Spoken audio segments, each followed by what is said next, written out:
Hello everyone, welcome to my YouTube channel. तो guys जो मेरा वीडियो देखते मुझे सब्सक्राइब करते, आई एम वेरी थैंक्सफुल।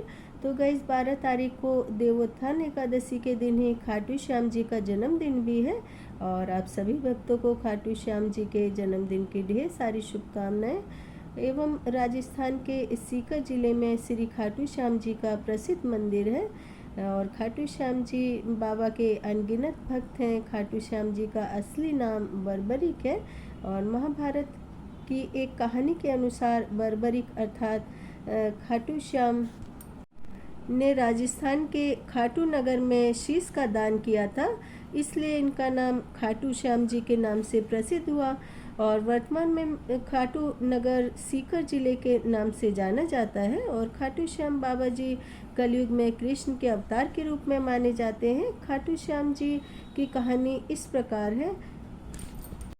तो खाटू श्याम जी बाबा घटोत्कच और नाग कन्या मोरवी के पुत्र थे। 5 पांडवों में सर्वाधिक बलशाली भीम और उनकी पत्नी हिंडिबा बर्बिक के दादा दादी थे। बर्बरिक बचपन से ही एक वीर योद्धा और तेजस्वी बालक थे और बर्बरिक ने भगवान श्री कृष्ण एवं अपनी मां मोरवी से युद्ध कला कौशल सीखकर निपुणता प्राप्त की थी और बर्बरिक ने भगवान शिव की कठोर तपस्या की थी, जिसके आशीर्वाद स्वरूप भगवान शिव ने बर्बरिक को 3 चमत्कारिक बाण प्रदान किए थे।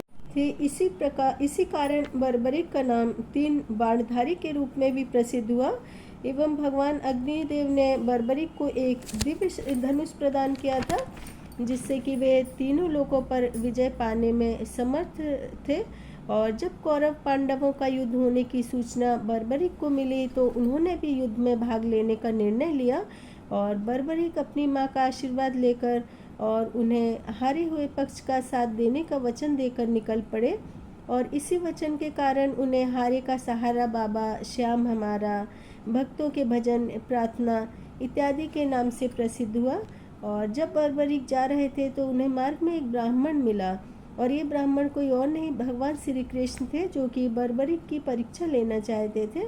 और ब्राह्मण बने श्री कृष्ण ने बर्बरिक से प्रश्न किया कि वो मात्र 3 बाण लेकर युद्ध करने क्यों जा रहा है एवं मात्र 3 बाण से कोई युद्ध कैसे लड़ सकता है। तो बर्बरिक ने कहा उनका एक ही बाण शत्रु सेना को समाप्त करने में सक्षम है और इसके बाद वह तीर नष्ट न होकर वापस उनके तर्कस में ही आ जाएगा और अतः अगर वह तीनों तीरों का एक साथ प्रयोग करेंगे तो संपूर्ण जगत का विनाश किया जा सकता है। तो ब्राह्मण ने बर्बरिक से कहा कि एक पीपल के वृक्ष की ओर इशारा करके कहा कि वो बाण सारे पत्तों को भेद करके दिखाएं। तो बर्बरिक ने भगवान का ध्यान करके एक बाण छोड़ा और उस तीर से पीपल से सारे पत्तों को भेद दिया और उसके बाद ब्राह्मण बने श्री कृष्ण के चारों तरफ घूमने लगा।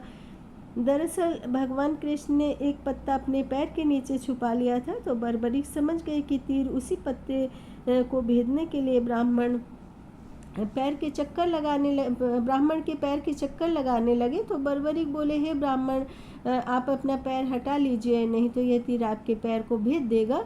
तो श्री कृष्ण बर्बरिक के पराक्रम वीरता एवं निडरता से प्रसन्न हुए। तो उन्होंने पूछा कि तुम किस पक्ष की तरफ से युद्ध करोगे। तो बर्बरिक बोले, उन्होंने लड़ने के लिए कोई एक पक्ष निर्धारित नहीं किया है, वो तो माँ को दी गई प्रतिज्ञा के अनुसार हारे हुए पक्ष की तरफ से लड़ेंगे।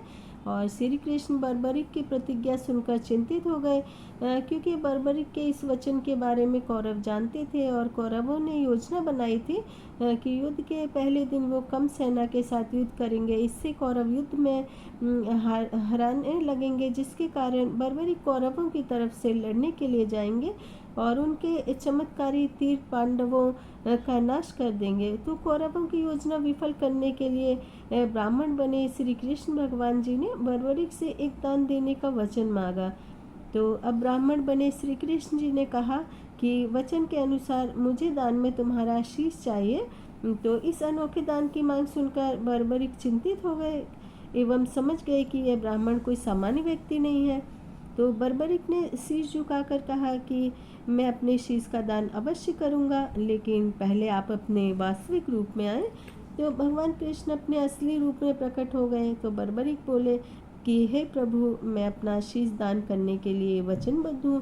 तो बर्बरिक की प्रतिज्ञा से प्रसन्न होकर के श्री कृष्ण जी ने बर्बरिक को इच्छा पूर्ति का आशीर्वाद दिया और बर्बरिक ने अपना सिर काटकर श्री कृष्ण जी को दे दिया। श्री कृष्ण ने बर्बरिक के सिर को 14 देवियों के द्वारा अमृत से सींचकर युद्ध भूमि के पास एक पहाड़ पर स्थापित कर दिया, जहां से बर्बरिक संपूर्ण युद्ध का दृश्य देख रहे थे। इसके पश्चात कृष्ण ने बर्बरिक के शरीर का शास्त्रीय विधि से अंतिम संस्कार कर दिया और महाभारत का युद्ध समाप्त हो गया एवं पांडवों को युद्ध में विजय प्राप्त हुई।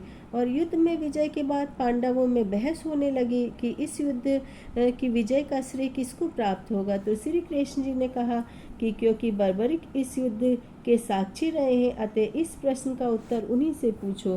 तब परमवीर योद्धा बर्बरिक ने कहा, इस युद्ध की विजय का एकमात्र श्रेय महाप्रभु श्री कृष्ण जी को जाता है, क्योंकि यह युद्ध श्री कृष्ण की उत्कृष्ट युद्ध नीति के कारण ही संभव हो सका।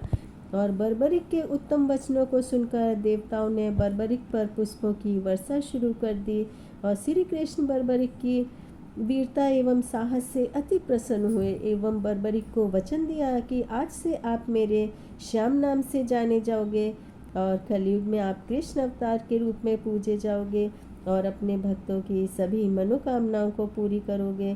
तो भगवान श्री कृष्ण जी का वचन आज कलयुग में सिद्ध हुआ और खाटू श्याम जी के भक्त बड़ी ही सरलता से अपनी परेशानियां, दुख, कष्ट खाटू श्याम जी के पास लेकर के जाते हैं और वो भी बड़ी आसानी से भक्तों का कष्ट हर लेते हैं।